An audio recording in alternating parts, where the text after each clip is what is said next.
Dear viewers, our guest this week is Dr. Esra Özyürek. Özyürek is an associate professor and chair for Contemporary Turkish Studies at the European Institute, London School of Economics. Dr. Özyürek is a political anthropologist who seeks to understand how Islam, Christianity, secularism, and nationalism are dynamically positioned in relation to each other in Turkey and in Europe.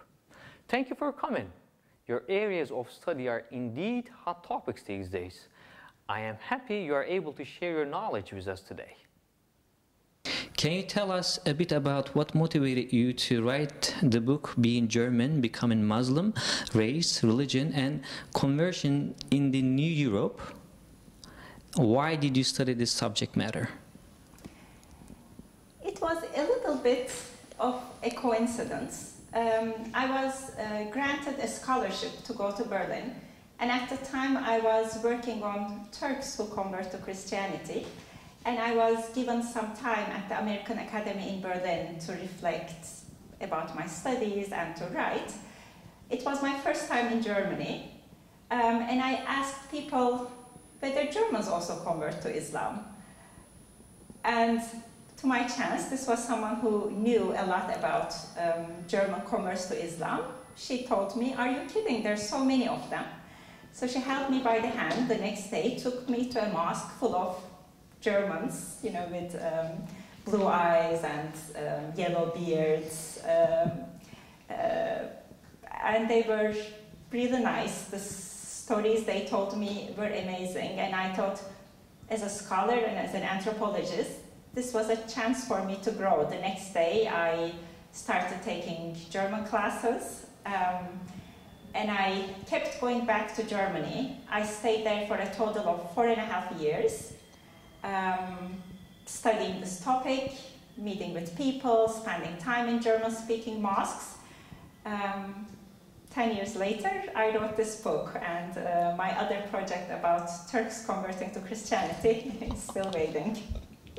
Right, so my next question is, you point out in your book that converts in Germany make a great effort to differentiate themselves from Turks.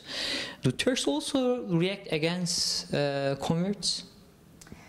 The relationship between I had two interests. One was how the majority society relates to converts, and also how the immigrant Muslim community relate to converts.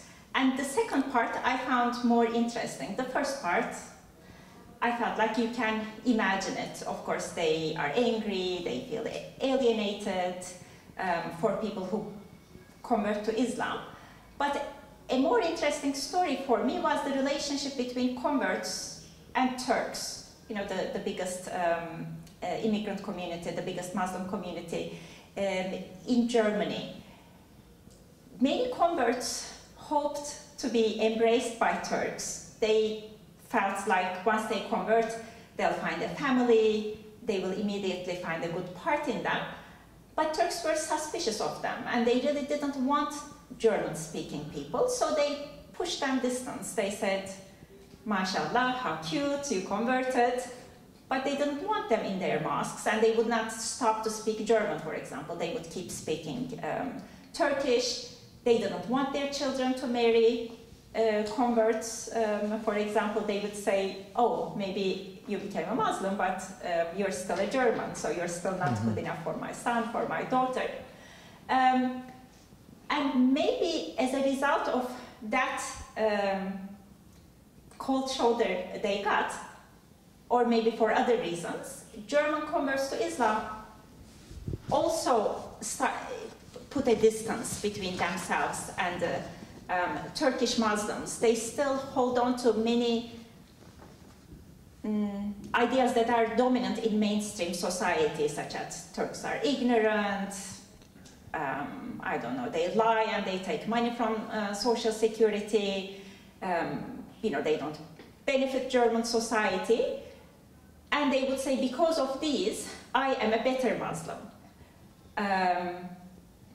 I don't lie, I'm more punctual, I know Arabic, Turks don't learn Arabic. You know, so some of these not racist, but racializing ideas that are dominant in German society can also be found among converts. So that was one of the most surprising findings of my study. Oh, so, my last question is, in your book you describe Islamophobia as a new model of racism, and comparing it with homophobia. In this regard, what dangers await converts and Muslims by birth? Islamophobia obviously is the new form of, some people will say racism, some people will say racialism, but definitely discrimination and othering in Europe. But it is also different from older forms of racism. You know, in post-Holocaust Germany, obviously, no one will talk about biological traits, no one will talk about blood, but the new racism, the terminology of the new racism in Europe is based on culture and religion. And some people argue that it works exactly like the old racism, because Muslims have it embraced in their, ingrained in their bodies. Yeah, the new language of racism, of new racism is different. It is based on culture and religion. And some people say it is not any different from the old racism, because Islam is still ingrained in people's bodies. It doesn't matter if you believe or not. You have your name, Muhammad, you know, you have your hair looks different, your body is a little bit different, so people will recognize you as a Muslim, even if you believe or not. So then what is the difference? You know, no one comes to you and say, do you really believe? But they'll still, for example, you have less chances of getting a job, you have less chances of getting housing. So it is no different, people say. But I say there is a difference because of the fact that you can choose a religion, and it invokes anxieties about Germans becoming Muslim. Against, you know, people who argue that Islamophobia is not racism or it is not a form of discrimination will again bring up converts. Well, this is something you can choose or drop. So then how can it be racism? So in that I likened it to homophobia. The same argument exists in homophobia. People who argue that homophobia is a form of discrimination and it should be recognized as such will argue that no, people are born like that. This is not a choice. So it should be embraced it should be recognized that there is a form of discrimination like that and that people should be compensated. And others who argue homophobia is not a form of discrimination, they'll say this is a lifestyle that they choose. They choose it. So they should face the consequences. So I was really intrigued at this emphasis of choice. And my position is that, what does it matter if it is chosen or not? You know, for example, then when converts to Islam also face discrimination, even though they chose it, it is still a discrimination. It doesn't make it less. But also at the same time, it is important to realize that white converts, so to speak, can have their racist ideas on born Muslims. So then what is that? Is that not Islamophobia? In part it is, in part it is not.